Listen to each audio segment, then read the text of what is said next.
భారత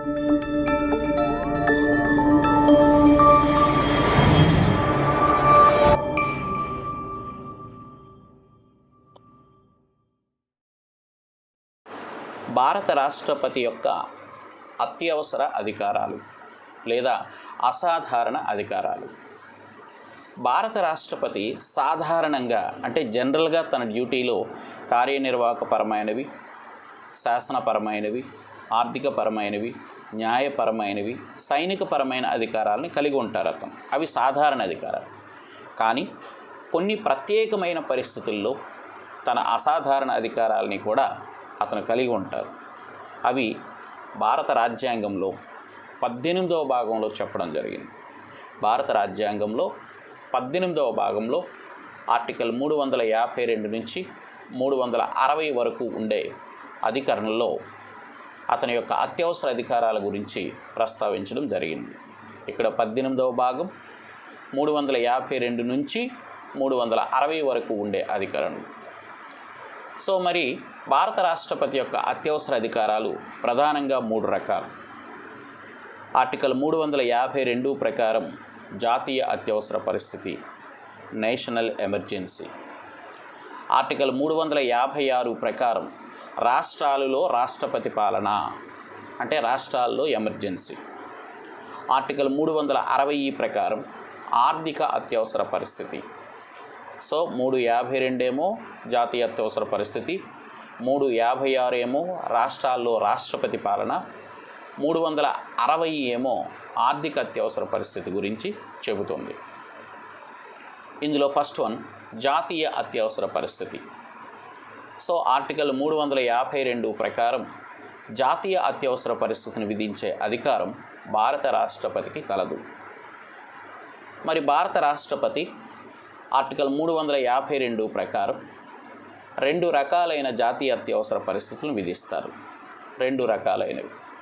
అందులో ఒకటి బాహ్య అత్యవసర పరిస్థితి, ఎక్స్టర్నల్ ఎమర్జెన్సీ. రెండవది అంతరంగిక లేదా అంతర్గత అత్యవసర పరిస్థితి, ఇంటర్నల్ ఎమర్జెన్సీ. సో ఆర్టికల్ 352 ప్రకారం జాతీయ అత్యవసర పరిస్థితి 2 రకాలు. బాహ్య లేదా బహిరంగిక అత్యవసర పరిస్థితి, ఎక్స్టర్నల్ ఎమర్జెన్సీ. రెండవది అంతర్గత లేదా అంతరంగిక లేదా ఇంటర్నల్ ఎమర్జెన్సీ. సో బాహ్య అత్యవసర పరిస్థితి గురించి చూద్దాం. విదేశాలతో యుద్ధాలు జరిగినప్పుడు, విదేశాల వాళ్ళు సరిహద్దులను కబలించి దాడులు చేసినప్పుడు భారత రాష్ట్రపతి బాహ్య అత్యవసర పరిస్థితిని ప్రకటిస్తారు. మరి ఈ రకమైన అత్యవసర పరిస్థితి మన దేశంలో ఏ సందర్భాల్లో విధించబడింది అనేది చూస్తే 1962వ సంవత్సరంలో భారతదేశానికి చైనాకి మధ్య యుద్ధం జరిగినప్పుడు తొలిసారిగా విధించారు. 1962 అంటే అప్పటి భారత రాష్ట్రపతి డాక్టర్ సర్వేపల్లి రాధాకృష్ణన్.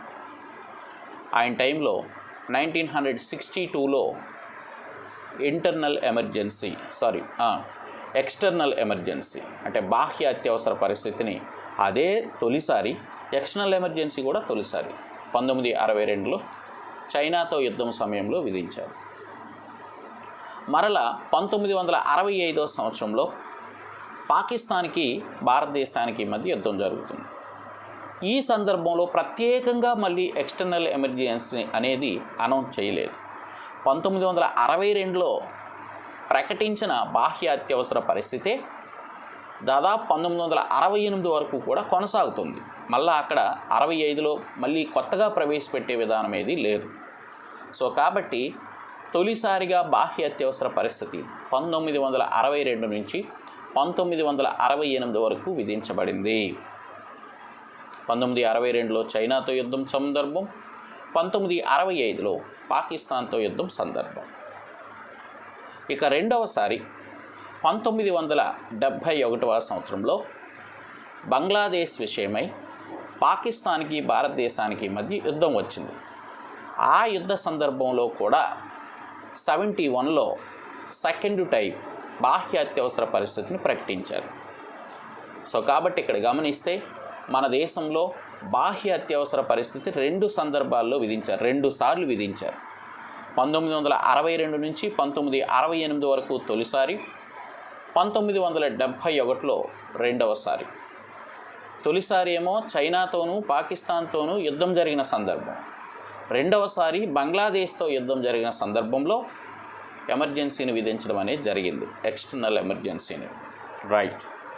ఇకపోతే ఇంటర్నల్ ఎమర్జెన్సీ, అంతర్గత లేదా అంతరంగిక అత్యవసర పరిస్థితి. మన దేశంలో ఇందిరాగాంధీ గారు ప్రధానమంత్రిగా ఉన్నప్పుడు ఫక్రుద్దీన్ అలీ అహ్మద్ రాష్ట్రపతిగా ఉన్నప్పుడు 1975 జూన్ 25వ తేదీ నుంచి 1977 మార్చి 21వ తేదీ వరకు, 1975 జూన్ 25వ తేదీ నుంచి 1977 మార్చి 21వ తేదీ వరకు ఒకే ఒకసారి అంతరంగిక అత్యవసర పరిస్థితిని విధించారు. ఇక్కడ గమనిస్తే మన దేశంలో అత్యవసర పరిస్థితిని ఎన్ని సందర్భాల్లో విధించారు, ఎన్నిసార్లు విధించారు అంటే 3 సార్లు. బాహ్య అత్యవసర పరిస్థితి 2 సార్లు, అంతర్గత అత్యవసర పరిస్థితి 1 సారి, టోటల్గా 3 సార్లు. బాహ్య అత్యవసర పరిస్థితి ఎన్నిసార్లు విధించారంటే 2 సార్లు. 1962 to 68 ఒకసారి, 1971లో ఒకసారి, 2 టైమ్స్. అంతరంగిక అత్యవసర పరిస్థితి ఎన్నిసార్లు అంటే ఒకసారి. ఇందిరాగాంధీ ప్రధానమంత్రిగా ఉన్నప్పుడు, ఫక్రుద్దీన్ అలీ అహ్మద్ రాష్ట్రపతిగా ఉన్నప్పుడు 1975 జూన్ 25 నుంచి 1977 మార్చి 21 వరకు ఒకేసారి విధించారు. రైట్. మరి అంతరంగిక అత్యవసర పరిస్థితి ఆ సందర్భంలో ఎందుకు వచ్చింది అంటే 75 నుంచి 77 వరకు అంతరంగిక అత్యవసర పరిస్థితి ఎందుకు ఉంది అంటే 71 ఎలక్షన్స్లో, మిడ్ టర్మ్ ఎలక్షన్స్లో ఇందిరాగాంధీ రాయ్బరేలీ కాన్స్టిట్యున్సీ నుంచి ఎంపీగా పోటీ చేసినప్పుడు ఆమె ఎన్నికల్లో గెలుపొందడానికి ప్రభుత్వ యంత్రాంగాన్ని వినియోగించుకొని ఎన్నికల నియమ నిబంధనావళిని ఉల్లంఘించింది అనే ఉద్దేశంతో, అనే కారణంతో ఆమె చేతిలో ఓడిపోయిన రాజ్ నారాయణ్ ఆమె చేతిలో ఓడిపోయినాడు అక్కడి నుంచి. ఈ రాజ్ నారాయణ్ అలహాబాద్ హైకోర్టులో 1973లో పిటిషన్ వేశాడు. పిటిషన్ వేస్తే 1975లో అలహాబాద్ హైకోర్టు తీర్పిస్తూ ఇందిరాగాంధీ ఎన్నిక చెల్లదు అని తీర్పు చెప్పింది. అప్పటి Allahabad high court chief justice Jagmohan 1975లో తీర్పిచ్చింది. ఎప్పుడైతే అలహాబాద్ హైకోర్టు తీర్పిచ్చిందో ప్రతిపక్షాలు దేశవ్యాప్తంగా ఇందిరాగాంధీ ప్రభుత్వం రాజీనామా చేయాలని చెప్పి ఒక పెద్ద ఆందోళన చేశారు. ఇదే సందర్భంలో ఇందిరాగాంధీ మళ్ళీ సుప్రీంకోర్టుకి వెళ్ళి స్టే తెచ్చుకుంటుందన్నమాట అలహాబాద్ హైకోర్టు ఇచ్చిన తీర్పు మీద. ఈ ఆందోళనలు ఇంకా తీవ్రతరం అయిపోతాయి. జయప్రకాష్ నారాయణ్, వాజ్పేయి, ఎల్కే అద్వానీ చాలామంది దేశవ్యాప్తంగా చాలా ఉద్యమాలు, ఆందోళనలు నిర్వహిస్తారు.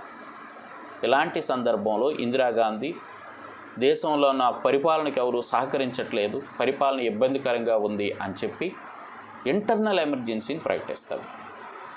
అంటే అంతరంగికంగా అల్లకల్లోల పరిస్థితి ఉంది అనే ఒక నెపంతో ఇంటర్నల్ ఎమర్జెన్సీని ఇందిరాగాంధీ అనౌన్స్ చేస్తుంది.